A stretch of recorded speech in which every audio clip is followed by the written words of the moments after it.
Et si une simple lettre pouvait changer la donne avec ton ex? Ici, Lucie Hydrobinoa, et aujourd'hui on va voir ensemble comment écrire une lettre touchante et impactante pour récupérer ton ex.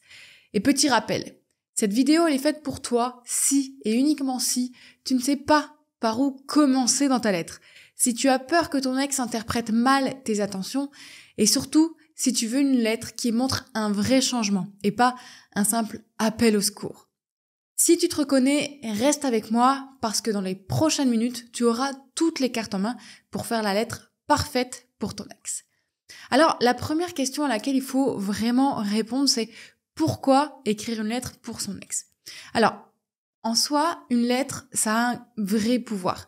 C'est bien plus qu'un simple message que tu pourrais envoyer. C'est vraiment un geste réfléchi qui va montrer beaucoup d'émotion et de sincérité. Contrairement aux messages, aux textos ou aux appels qui peuvent paraître malheureusement plus impulsifs. Et du coup, une lettre par rapport à ça, ça montre que tu auras pris du temps finalement pour te poser. Tu auras pris du temps pour écrire et pour structurer finalement un petit peu tes pensées, pour les donner à ton ex. Et forcément, tout ça, ça va donner une profondeur beaucoup plus... En tout cas, cette lettre va donner une profondeur plus impactante que les messages, les textos ou les appels. Je le répète, mais une lettre, ça a une dimension beaucoup plus émotionnelle que les messages ou les appels n'ont pas. Et elle montre que tu as pris le temps de réflexion. En plus, une lettre, c'est quelque chose de... c'est un geste que l'on peut faire qui est rare et très personnel. Parce que finalement, dans une époque comme maintenant où on est submergé de notifications, une lettre, ça va un peu sortir du lot. Ça va montrer ce côté rare et ça va témoigner aussi d'un effort de quelqu'un. Donc ton ex sera touché par cette attention qui montre que tu n'as pas juste agi dans l'instant, mais vraiment avec une intention de communication dans le bon sens. Et comme j'ai dit, dans un monde où finalement on est scotché à nos écrans, une lettre manuscrite, toujours un petit peu plus, bien pensée, va sortir du lot et va capter encore plus l'attention finalement de ton ex. Puis finalement, ça va aussi avoir un plus gros impact. Ça va créer un impact sans mettre aucune pression sur les épaules de ton ex. Parce que contrairement à un message, à une conversation que tu vas ouvrir sur les réseaux ou autre, ça nécessite plus souvent une réponse un peu immédiate. Alors qu'une lettre, finalement, ça va offrir à ton ex la liberté de réfléchir. Et ça permet finalement à ton ex de lire cette lettre aussi à son rythme, sans se sentir culpabilisé ou acculé de trop de pression. Et ça va aider à diminuer les résistances que ton ex pourrait avoir parce que tu as envoyé un SMS plutôt que la lettre. En plus, ça ouvre une porte, on va dire, à une connexion beaucoup plus émotionnelle avec ton ex. Donc une lettre, ça va laisser à ton ex le temps de la lire, le temps de réfléchir et de ressentir tout ce qu'il ou elle doit ressentir en lisant cette lettre sans se sentir beaucoup trop submergé par une pression que tu pourrais mettre parce que tu as envoyé par SMS, on va dire, ce contenu de lettre. Alors, petit aparté. Tu te demandes sûrement, est-ce que j'ai encore une chance avec mon ex? Et c'est une question essentielle avant d'avancer dans ta reconquête. Pour t'aider, j'ai créé un quiz gratuit qui calcule ton pourcentage de chance de récupérer ton ex. C'est simple, rapide et ça peut faire toute la différence. Clique sur le lien dans la description pour commencer dès maintenant et je t'enverrai tes résultats sous 24 heures. Ensuite, il faut bien écrire la lettre et du coup, il faut que tu connaisses les bases pour bien écrire cette lettre pour avoir le plus d'impact sur ton ex. Donc quand tu écris cette lettre, il faut que tu aies le bon ton et la bonne intention. En gros, tu dois être sincère tout en évitant le fait de trop dramatiser la situation ou les reproches que tu pourrais faire envers ton ex. La lettre, finalement, ça doit être une ouverture à votre relation et pas une pression. Sinon, ton ex va se sentir oppressé et ça peut brusquer ton ex. Le but, c'est de montrer que, ok, tu as compris que ton ex avait besoin d'espace, donc tu respectes son espace tout en laissant finalement entrevoir à ton ex que tu as pris un temps de réflexion, un temps d'introspection pour comprendre finalement les enjeux de votre relation et pour que qu'ils puissent comprendre que voilà, cette relation, tu l'as trouvée importante et que tu as fait des choses par rapport à ça. Ensuite, bien entendu, il y a des erreurs à éviter. Donc, ne supplie pas ton ex de revenir parce que en faisant ça, tu vas sembler désespéré et ça va être complètement contre-productif. Tu ne vas pas attirer ton ex en le suppliant. Ça ne marche pas. Ensuite, évite de parler uniquement de tes regrets ou de tes erreurs. Ton ex doit sentir une vraie évolution de ta part, une vraie transformation et pas que de la culpabilité. Ou voilà, je suis désolée d'avoir fait ça, sans vraiment changement en montrant que ben oui, j'ai compris pourquoi je faisais ça et je travaille sur moi pour ne plus le faire. Le but, c'est vraiment de montrer que tu as grandi, pas finalement de t'enfermer dans un rôle où je suis désolée, c'est vrai que je suis comme ça, mais je peux pas changer parce que un tel, j'ai toujours été comme ça et je ne changerai pas. Ça ne va pas donner non plus envie à ton ex de te répondre parce que ton ex, ce qu'il ou ce qu'elle attend, c'est qu'il y a un changement. Sinon, ton ex n'aurait pas décidé la rupture si il ou elle pensait qu'un changement pouvait venir. Donc, ne dis pas que, voilà, tu parles uniquement de regrets ou d'erreurs que tu as pu commettre, mais que, voilà, tu as bien évolué. Ensuite, la lettre ne doit pas être non plus trop longue ou trop confuse en partant un petit peu dans tous les sens.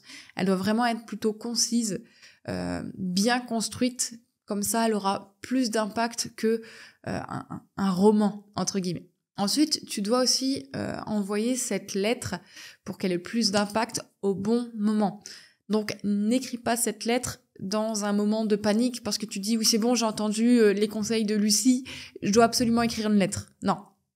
Tu dois pas le faire dans un moment de panique ni dans un moment de tristesse. Parce que si tu écris dans un moment de tristesse, d'émotions assez fortes, bah, tu risques d'être maladroit et peut-être aussi trop excessive et tomber un peu dans le culpabilisant. Et c'est une des erreurs justement à ne pas commettre. Donc, attends, on va dire, d'être clair finalement sur les intentions, tes intentions. Ok, est-ce que je veux bien récupérer mon ex? Est-ce que c'est pas parce que je me sens trop seule? Est-ce que c'est bien la femme ou l'homme de ma vie? Dans ce cas, j'écris cette lettre. Est-ce que est-ce que je suis toujours dans la tristesse? Est-ce que je suis toujours trop dans les émotions? Si tu es toujours dans trop ces émotions et que tu n'as pas encore fait ce travail d'introspection, c'est que c'est pas encore le bon moment. Ou que tu reprennes encore un peu plus soin de toi et après tu pourras écrire cette lettre.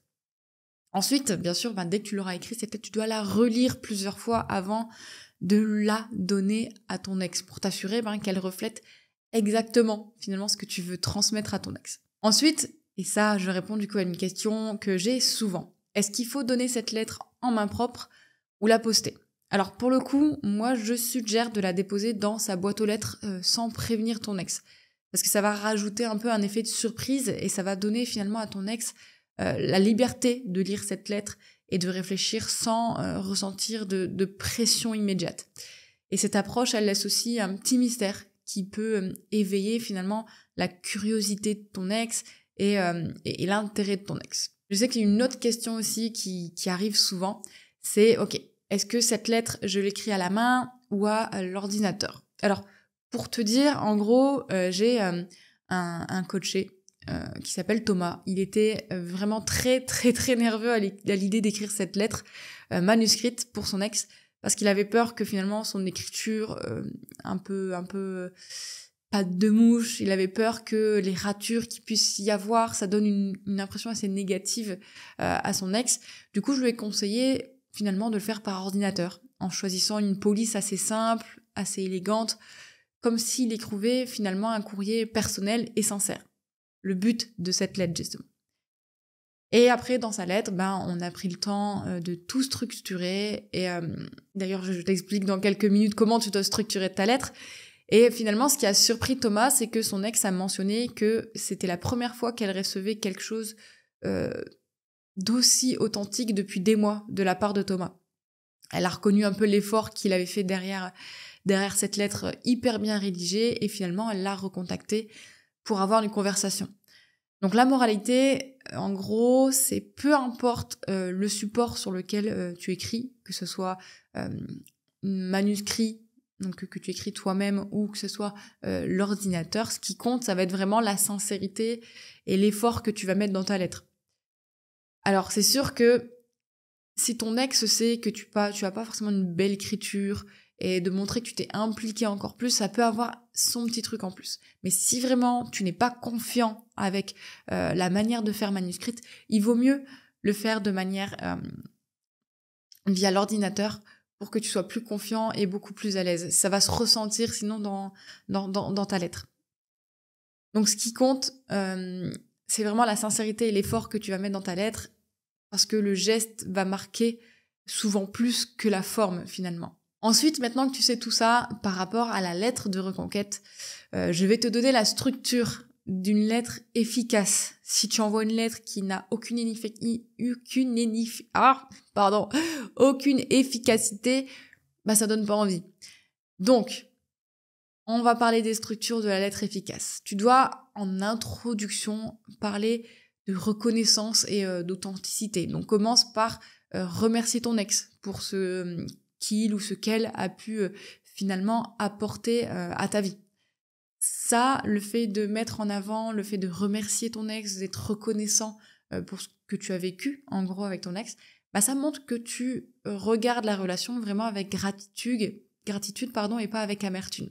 Et ça va créer un climat émotionnel plus positif dès le départ de la lettre. Parce que si tu es là, dès le début, à pointer du doigt, faire des reproches à ton ex, parce que tu t'as vu, on était un si beau couple, bah là, tu vas tenter de culpabiliser ton ex et ça ne va pas t'aider, justement, pour que ton ex te voie de manière positive.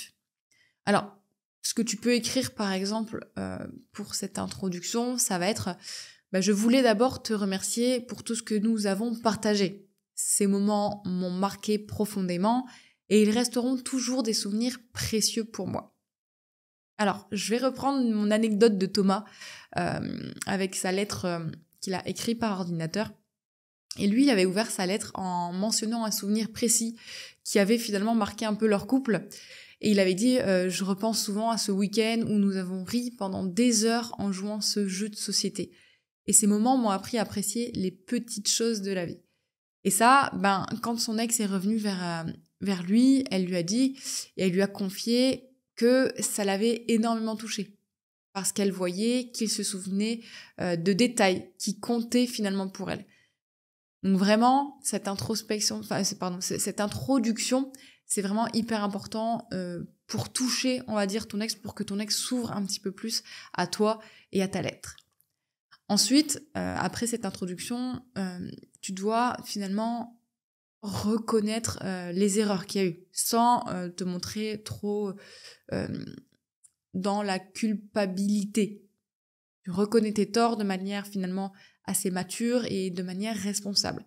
Ça va prouver que tu es capable d'introspection, de te poser des questions et de prendre du recul par rapport à une situation, et que tu es prêt justement à évoluer. C'est pour ça qu'il faut absolument pas tomber dans la culpabilité à fond où tu vas t'auto-flageller, où tu vas dire tout est de ma faute, j'ai tout mal fait, je ne pourrai jamais changer. C'est dans ce sens-là qu'il faut pas du tout aller.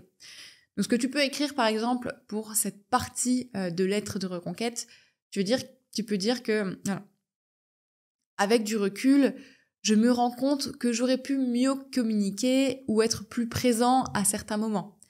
C'est quelque chose sur lequel je travaille aujourd'hui.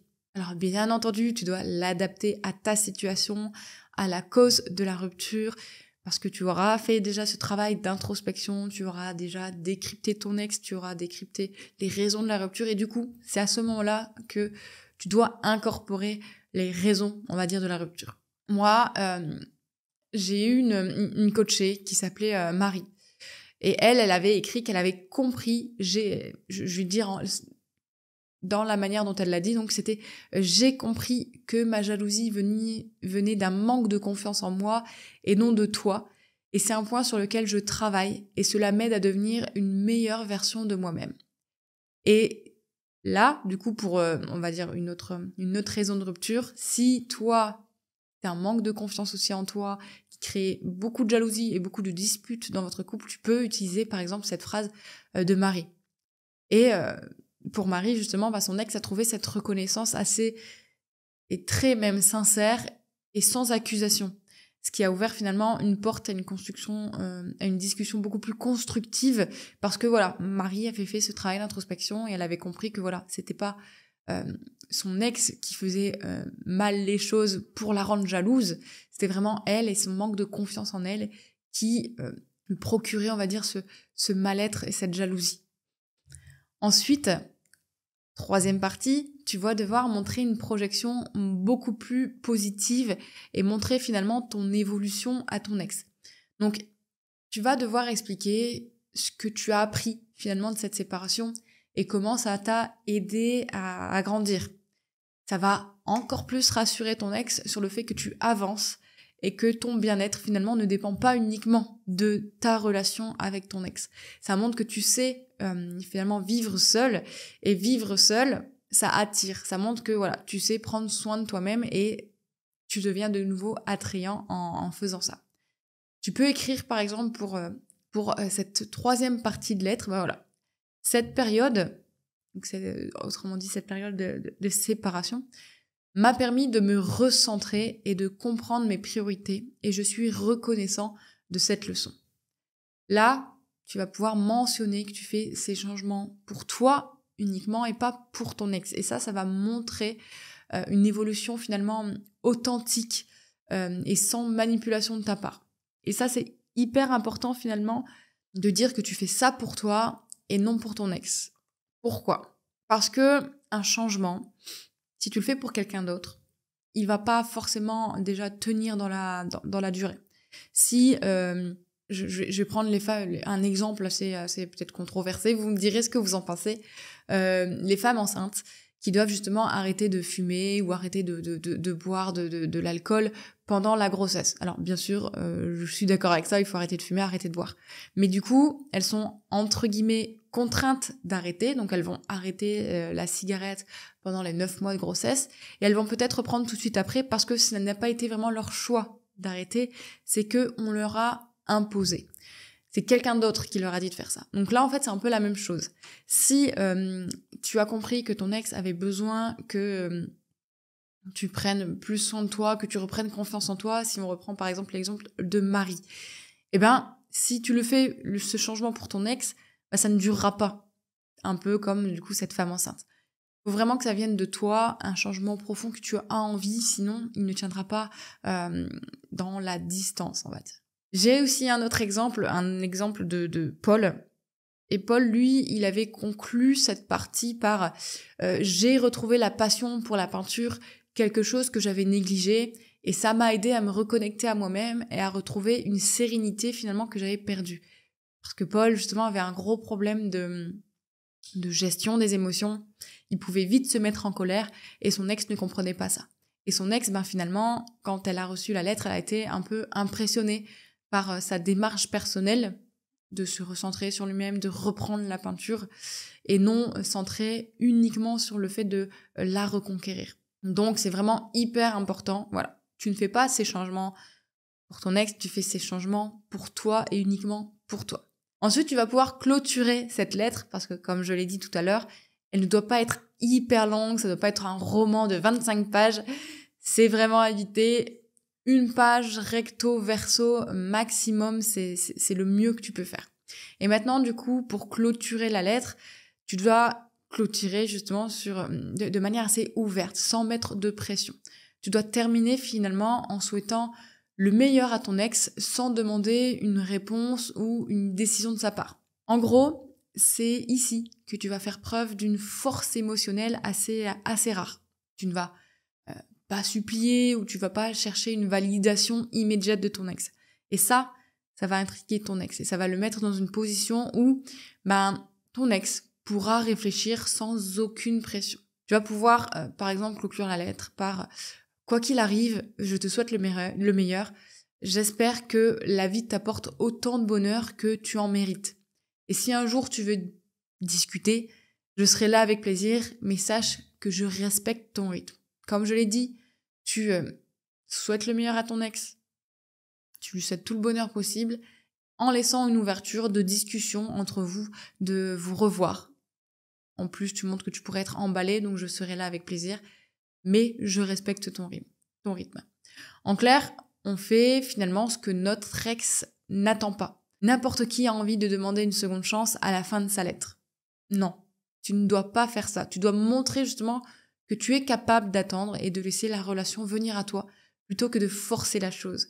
Parce que là, ton ex, quand elle va lire ou il va lire cette lettre, il va penser que tu vas absolument, demander cette seconde chance à la fin. C'est pour ça que ne pas demander cette seconde chance, ça va l'intriguer encore plus et ça va avoir encore plus d'impact. Une cliente à moi, une coachée à moi, avait surpris son ex justement en concluant sa lettre de cette manière-là. Si toi aussi tu veux utiliser cette manière-là, tu peux absolument. Alors, je ne sais pas où la vie nous mènera, mais je suis heureuse d'avoir partagé ce bout de chemin avec toi. Merci encore pour tout. Et son ex lui a dit qu'il ne s'attendait pas du tout à une telle maturité de la part de ma coachée et qu'il avait envie justement de discuter à nouveau avec elle parce qu'elle n'était plus en dépendance de lui. Il avait senti dans cette lettre que voilà, elle avait repris un peu vie, qu'elle se retrouvait elle-même et que finalement cette rupture lui avait fait un bien fou. Et il était tellement content finalement pour elle qu'il a voulu la revoir et c'est reparti finalement comme à l'an 40 on va dire. Et ils ont repris tout doucement leur relation là où elle s'était finie. Nouvel aparté pour celles et ceux qui sont prêts à mettre toutes les chances de leur côté pour reconquérir leur ex. Si tu fais partie de ces personnes déterminées à réussir leur reconquête, mais tu ne sais plus comment t'y prendre, sache que notre programme d'accompagnement est réservé aux personnes prêtes à s'investir pleinement. Nous ne prenons pas tout le monde, seuls les profils motivés et sérieux sont sélectionnés. Si tu es prêt à passer à l'action et à maximiser tes chances de reconquête, postule dès maintenant via le lien dans la barre de description pour rejoindre notre programme exclusif. Et maintenant, la partie que vous attendez toutes et tous, ça va être l'exemple concret d'une lettre de reconquête envoyée. Alors bien sûr, elle est à personnaliser. Si tu l'envoies telle quelle, alors tu pourras avoir un impact, mais l'impact sera beaucoup plus imposant quand tu personnalises la lettre avec ta manière de discuter, avec tes propres erreurs, du coup, de ce que tu as compris, avec tes propres changements que tu as mis en place. Alors, petite dictée, du coup, pour vous. Et c'est parti, je te donne, du coup, la lettre que tu pourrais presque copier-coller. Alors, bonjour, tu mets le prénom de ton ex. J'espère que tu vas bien. Je prends le temps de t'écrire aujourd'hui car il y a certaines choses que je ressens et que je voulais partager avec toi. D'abord, merci pour tout ce que nous avons vécu ensemble. Ces moments, qu'ils soient petits ou grands, resteront toujours importants pour moi. Avec du recul, je me rends compte que certaines de mes actions ont pu te blesser ou créer des tensions. J'en suis conscient aujourd'hui et c'est quelque chose sur lequel je travaille vraiment. Toujours bien personnaliser cette partie-là. Cette séparation m'a fait réaliser beaucoup de choses, notamment sur ce que je veux et ce que je peux améliorer en moi-même. Quoi qu'il arrive, sache que je te souhaite le meilleur. Si jamais tu veux en discuter ou simplement partager un moment, je serai ravie d'échanger avec toi. Et tu signes. Tu vois, pas besoin d'écrire un roman entier, pas besoin d'écrire une 20aine de pages pour être très impactant.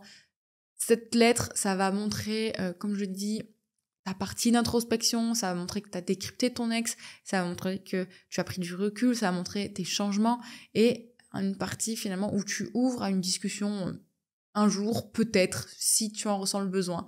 C'est même pas si moi j'en ressens le besoin parce que j'en ressentirai peut-être pas le besoin. Et ça va montrer un petit peu le côté où finalement tu vis ta meilleure vie et que tu es très bien comme ça. Voilà, du coup, pour cette lettre qui est finalement un outil très puissant en termes de reconquête, mais elle n'est pas, elle n'est que la première étape finalement. Parce que ce qui compte, c'est de continuer à évoluer et à montrer à ton ex que tu es capable de construire une relation beaucoup plus saine et beaucoup plus équilibrée. Donc, si tu veux qu'on travaille ensemble, qu'on avance sur ta lettre de reconquête, sur même ta stratégie dans sa globalité, alors tu peux prendre rendez-vous avec moi en barre de description pour faire le point sur ta situation et ainsi être finalement potentiellement choisi pour être accompagné par moi ou un membre de mon équipe. En attendant, tu as aussi mon quiz « Ai-je une chance de récupérer mon ex ?» que tu trouves aussi en description. Et ça, tu auras du coup ton pourcentage de chance de récupérer ton ex dans ta boîte mail d'ici 24 heures. Maintenant, il faut que tu saches que finalement, d'écrire une lettre, c'est faire un pas assez courageux en prenant une initiative. Donc continue sur cette lancée et quoi qu'il arrive, sois fier de toi. Je te dis à la prochaine pour d'autres conseils. Bisous!